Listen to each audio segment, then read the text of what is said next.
Hey, boys and girls, welcome back to another edition of the Do Now. All right, here we go. Number one, which graph represents the graph of the following equation? This is very similar to what we've been working on, the time to climb. Find the center, find the radius, what picture matches up? All right, let's see.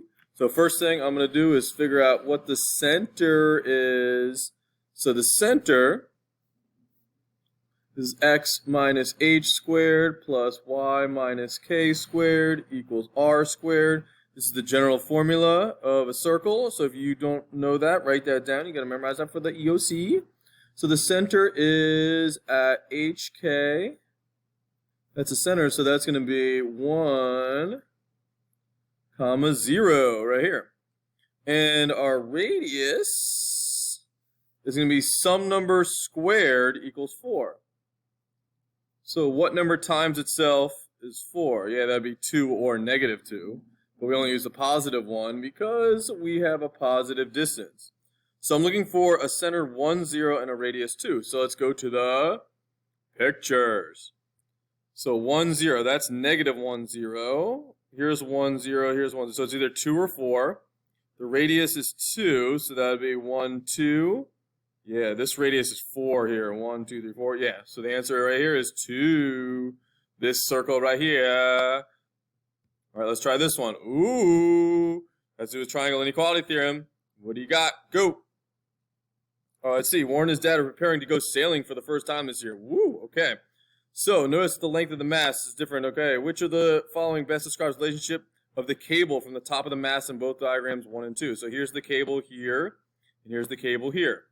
So, oh my goodness. So if you look here, this is 130. This is 110. The cable is across from it.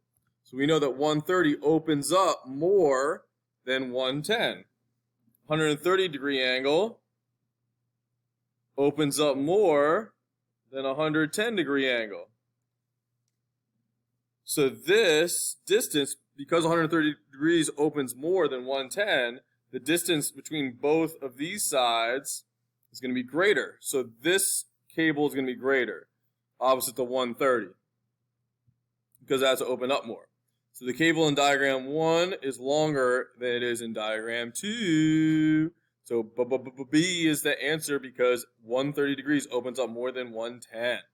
Okay, master and advanced right here. Ooh, there's some hints up here. You may want to mark up your picture. How do you know the two triangles are congruent? Ready, set, go. All right, let's see. Z is the midpoint of X, Y. Okie dokie. So, Z is the midpoint of X, Y. So if you're in the middle, that means you're an equal distance from both sides. That means these two are congruent. I also noticed that, reflexive property, so they both share WZ, so it is congruent on both triangles. Yeah. Okay, what else? I think I missed something here. Oh yeah, WZX is a right angle. Okay, WZX is a right angle, so that means that this is also a right angle because they're supplementary, right? So this is supplementary. 90 plus 90 equals a straight line, which is 180. So 90 also equals 90, so I have side, angle, side. You see that? Side, angle, side. And the angle is in between, so it's included. So I think it's a side, angle, side, congruence. See how easy it is when you mark up your picture? There you go. So it'd be H. Nice job, everybody.